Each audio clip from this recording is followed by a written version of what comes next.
Hello everybody and welcome back to another episode of Karima can't do hair but tries very, very hard. Today I'm showing you how I create my mermaid, unicorn, oil spill, fun hair color. I have been playing with fashion hair colors for, I want to say about 2 years now, and every time I post a full length hair shot, you guys ask me how I've achieved it. So today I'm going to be answering all the questions that I've been accumulating over 2 years in this video. Let's do it. The good news is I do my fashion hair colors at home. Does that make sense? The good news is I do my fashion hair colors at home myself. Today I'm partnering up with Schwarzkopf. This is like an alignment of stars because I have been purchasing and using the Schwarzkopf fashion colors for yonks. I even mentioned them in my 2016 beauty favorites, which I'll link somewhere on the screen. The selection of shades available is just beyond, and I can safely say that I've tried the vast majority of them. So they have the Ultra Brights range, which is super fun and electric, and then they have the Pastel range, which is your cotton candies and your pastel lilacs. And then they have the Metallics range, which is kind of like your dusty, steely hair colors. Important detail, all of the ranges are semi-permanent. I know because it says semi-permanent, and that means that they're gonna wash out. Right? Most of them will wash out within 8 washes. It's a very low commitment color, and mine is changing every week. I'm like constantly adding new shades in there. They're also super inexpensive. I think it's about somewhere between $5 and $6 in Australia. So I pretty much just went and bought every single color and I have them in my cabinet so I can play around. So before we get onto the demo, let's quickly chat about what hair color you have now and how it will take to fashion colors, because I think there's a little bit of confusion about that. If you have dark hair, and you layer a bright fashion color on top of that, you'll have a noticeable tinge, but it won't be any lighter than your natural color because these fashion colors, they're not formulated with a bleach.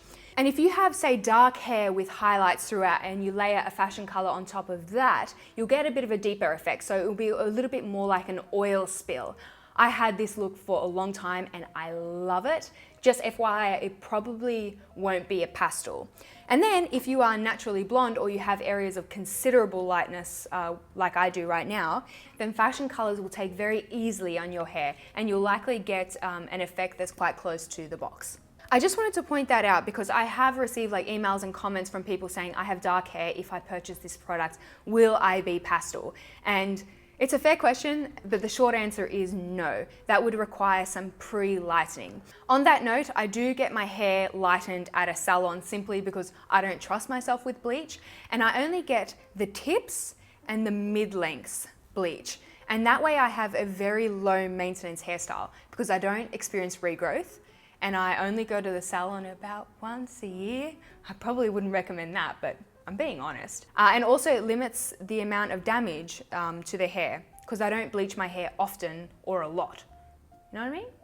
Know what I mean, Jelly Bean? And then I've got like business up top, party down the bottom. It's the best of both worlds. Okay, I'm just gonna stop babbling right now and onto the demo. All right, you guys, this is the fun bit. This is where we get to pick our colors, yeah.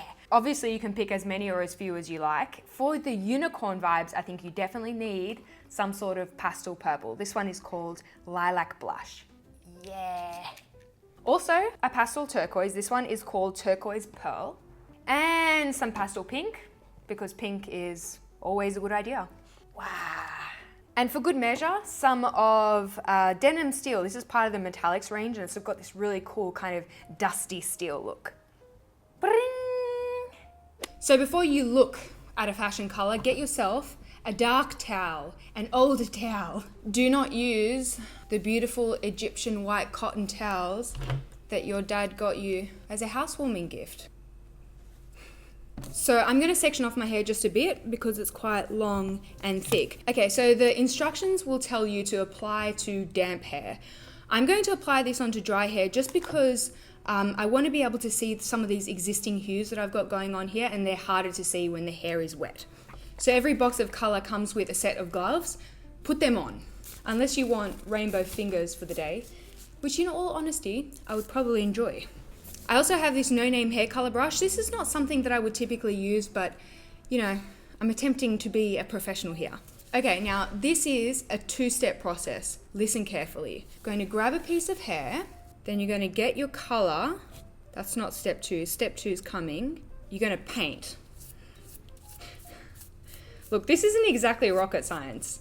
I tend to just kind of feel my way around, although in all seriousness, there are a few things that I kind of consider. So the first is I'll apply the majority of the color to the ends of the hair, and then I'll sort of work my way up and feather my way up.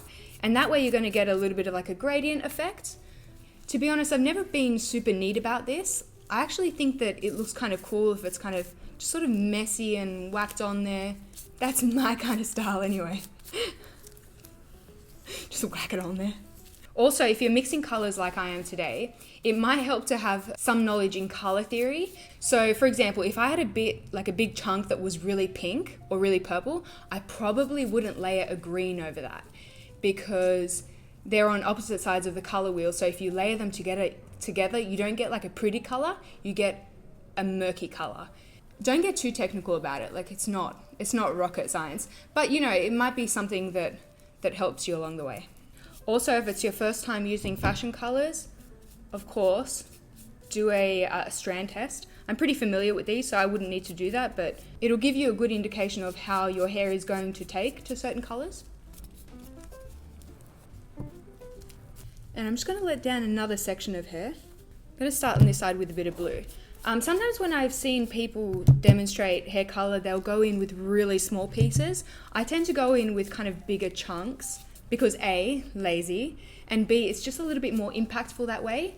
Also, when I've had my hair done at a hairdresser, they tend to put foils in between each layer so that all the different hair colors aren't touching one another. To be honest, I don't really mind that much if they touch a little.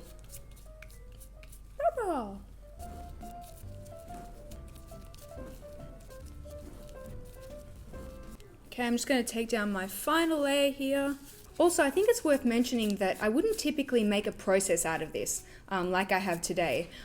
I'm very slap and dash about it. Like just before I jump in the shower, I'll add a bit of pink to my hair. And then the next week, if I see an area that's looking kind of bare, I'll add some blue. I wanted to show you guys how you could sit down and do it, but don't feel obliged to do the whole 9 yards if you just want to put a bit of pink here and there. Okay, so now my whole head is done except for the dark roots, which I've just left bare. Now at this stage, I would typically take a bath, play some Candy Crush for about 15 minutes, half an hour, and then just rinse and wash and shampoo and condition and style as usual. So, BRB. I'm back and I've washed out the color and I've styled my hair, and just like that, I am living my best unicorn life.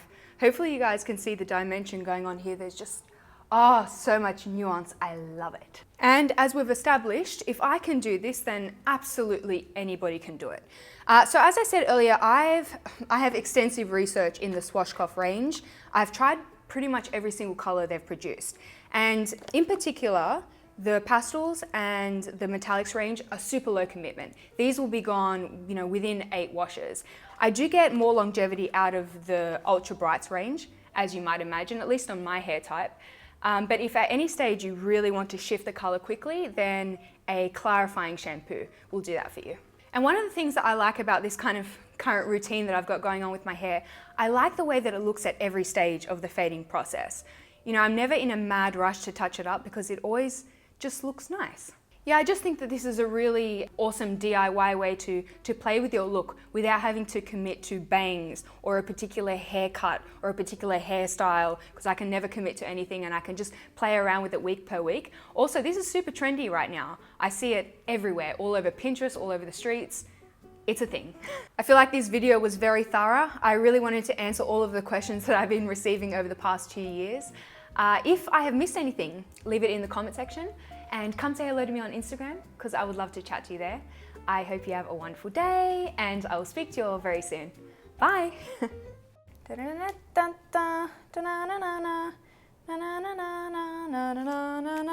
Should I wash off my brush in between? Nah, we'll be right. I feel like I could be doing some sort of ASMR thing here. Is that making you uncomfortable? Focus, Karima.